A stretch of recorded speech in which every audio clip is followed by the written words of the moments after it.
Good morning everyone. आज का अपना टॉपिक है रॉयल्टी अकाउंट। और इस रॉयल्टी अकाउंट पे लास्ट क्लास में हमने जो किया था वो क्वेश्चन नंबर 17 की टेबल क्रिएट की थी। और आज हम शॉर्ट वर्किंग अकाउंट क्रिएट करेंगे। देखिए, शॉर्ट वर्किंग अकाउंट में 6 ईयर की अपने पास जो डिटेल है उससे आपको शॉर्ट वर्किंग अकाउंट क्रिएट करना है। डेट का कॉलम बनाते हैं, अमाउंट और डेट।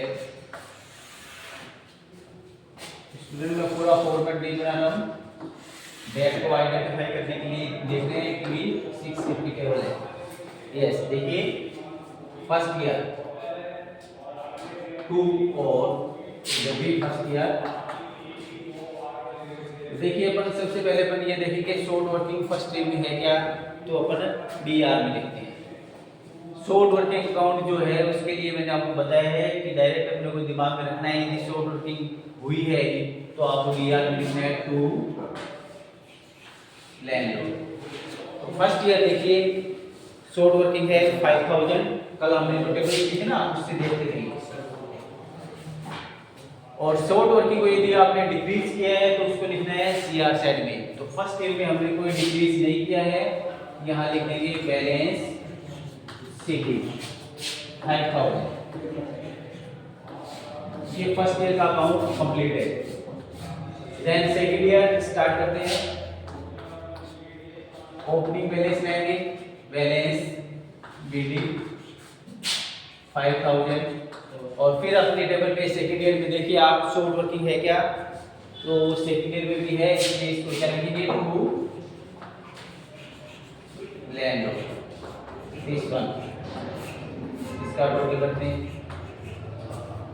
सेकंड ईयर आपने कुछ डिक्रीज किया है क्या शॉर्ट वर्किंग को, टेबल में देखिए आप। तो हमने देखा है कि शॉर्ट वर्किंग में कोई भी कमी नहीं हुई है। शॉर्ट वर्किंग में कोई भी कमी नहीं हुई है। तो सेकंड ईयर में हमने डिक्रीज नहीं किए, इसलिए बैलेंस सीडी रख देते हैं 6800 और ये 6800। ये सेकंड ईयर कंप्लीट है। देन थर्ड ईयर स्टार्ट करते हैं। Opening balance 6800। और अब हम थर्ड ईयर की टेबल देखेंगे और उसमें देखा है कि शॉर्ट वर्किंग थर्ड ईयर में नहीं है, इसलिए डीआर में कुछ नहीं लिखना है। यदि शॉर्ट वर्किंग होती है तो डीआर में लिखते हो आप, और शॉर्ट वर्किंग को डिक्रीज किया है तो सीआर में लिखते हो। डिक्रीज करने के अपने पास है कितने, 3 ऑप्शन है। या तो आप इक्विपमेंट में रख सकते हो या पीएनएल में रख सकते हो। और ये थोड़ा क्वेश्चन वेरी मोस्ट है, इसलिए एक कॉलम मैंने और क्रिएट कर रखा है, उसका नाम है सब्सिडी। तो सब्सिडी, पीएनएल और रिक्रूटमेंट, इसमें से आपने कहीं भी रख दिया है तो शॉर्ट वर्किंग को डिक्रीज कर दिया है। तो थर्ड ईयर में आपने रिक्रूटमेंट किया है कितना, देख के बताइए 2500। तो उसको मधुसूदन क्या लिखेंगे, शाबाश 2500 और बाय बैलेंस सीडी। ठीक है, ब्रैकेट में लिख सकते हो कि आपने इक्विपमेंट किया है तो इक्विपमेंट लिख सकते हो। यहाँ क्या लिखना है, बाय लैंडलॉर्ड। ठीक है, 2500 रुपये और बाय बैलेंस सीडी कर देते हैं, क्लोजिंग बैलेंस।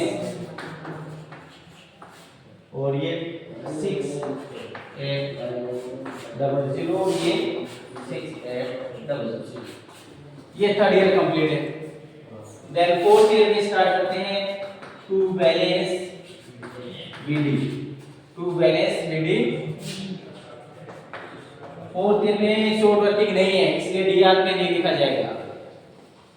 अब चलते हैं इधर, और यहाँ पर हमने फोर्थ ईयर में काफी शॉर्ट वर्किंग को डिक्रीज किया है।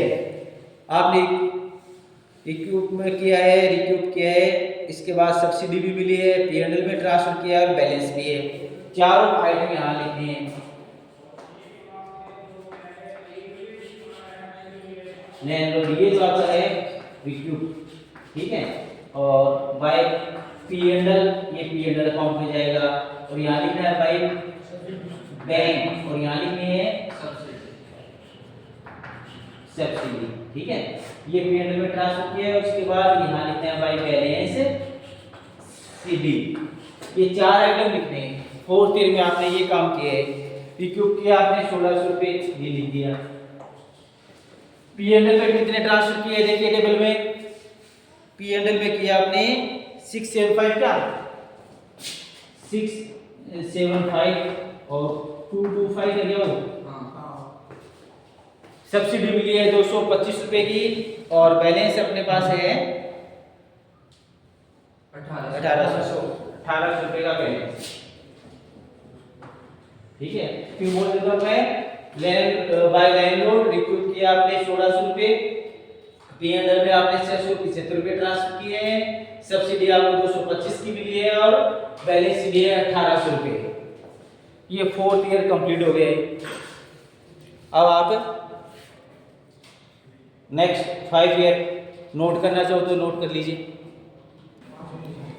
और 5th ईयर स्टार्ट करते हैं, जिसमें सबसे पहले बैलेंस लेंगे, बैलेंस बीडी। ये बैलेंस बीडी यहाँ से हमने 4th ईयर का जो क्लोजिंग है वो 5th में ओपनिंग। अब 5th में अपन देखते हैं अपने टेबल में कि 5th ईयर में शॉर्ट वर्किंग है क्या। तो 5th ईयर में अपने पास कोई शॉर्ट वर्किंग नहीं है। 5th ईयर में हमने रिक्यूब किया है 1200 रुपये का, सब्सिडी मिली है वो 150 की है, पी एंडल में ट्रांसफर किए है 450, और बैलेंस अपने पास नहीं है, ठीक है। तो यही आपको वापस लिखने हैं यहाँ पर। यहाँ लिखेंगे बाय लैंडलॉर्ड रिक्रूट किया आपने, ठीक है। कुछ पी एंडल में ट्रांसफर किया है बाय पी एंडल अकाउंट, और सब्सिडी मिली है तो आपको क्या लिखना है, बैंक सब्सिडी, और बैलेंस शीट इसमें नील हो चुका है, ठीक है। और ये कितने कितने हैं, 1200 रुपये,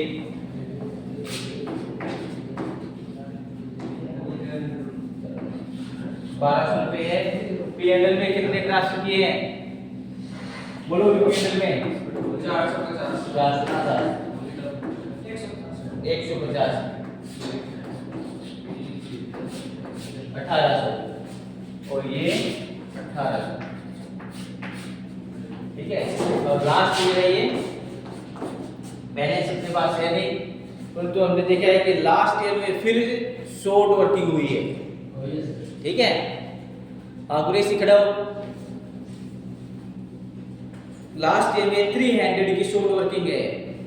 क्या लिखेंगे, डीआर में सीआर में, शाबाश बेटी।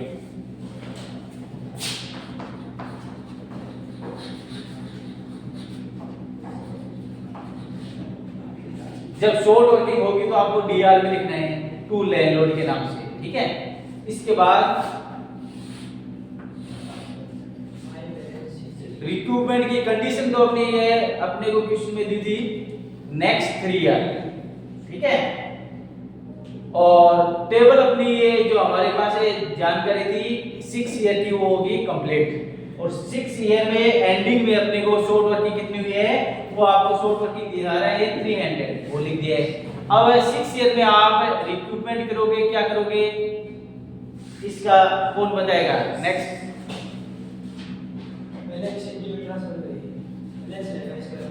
बैलेंस रहेगा, क्या लिखेंगे बेटा, बाय बैलेंस सीडी 300, ठीक है। बड़ी शाबाश। तो देखिए मधुसूदन ने बताया बैलेंस सीडी कर दिया है, परंतु यदि अपने को थोड़ा सा ध्यान रखना है हमारी, आप मधुसूदन खड़ा हो पहले, डेट ऑफ लीज अपने को 6 ईयर दे रखी है। स्टार्टिंग में क्वेश्चन में लिख दिया date of lease 6 year only, तो इस केस में यहाँ बाय बैलेंस सीडी लिखा जाएगा क्या, क्या लिखा जाएगा? यदि लीज की ड्यूरेशन 6 ईयर है तो क्या हम बैलेंस शीट लिखेंगे या और कुछ लिखना है? क्योंकि रिक्रूटमेंट की कंडीशन है वो नेक्स्ट 3 ईयर है। P&L लिखेंगे। शाबाश बेटी। इसमें डेट ऑफ लीज अपने को नहीं दे रखी है। डेट ऑफ लीज दे तो अपने को थोड़ा ध्यान रखना है। जैसे 6 ईयर की टेबल है और लीज की ड्यूरेशन भी 6 ईयर है, इस केस में अपने को यहाँ बैलेंस शीट नहीं लिखना है, P&L से उसको राइट ऑफ कर देना है।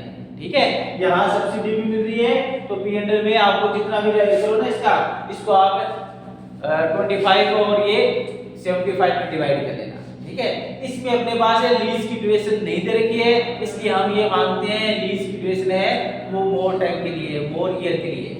ठीक है, इसलिए हमने यहाँ बैलेंस छोड़ दिया है कि ये जो शॉर्ट वर्किंग हुई है इसको नेक्स्ट 3 ईयर में हम रिक्रूट करेंगे आगे वाली। ठीक है, क्योंकि हमारे पास डिटेल है 6 ईयर की, आगे जब भी होंगे इनको 300 को अपन रिकवर कर लेंगे। ठीक है, तो ये क्वेश्चन वेरी मोस्ट है, आप तैयार कर लेना। इसी प्रकार के क्वेश्चन एग्जांपल के रूप में है, उसको तैयार करना। ठीक है, अच्छे क्वेश्चन है ये। तो आज के लिए इतना काफी है, थैंक यू।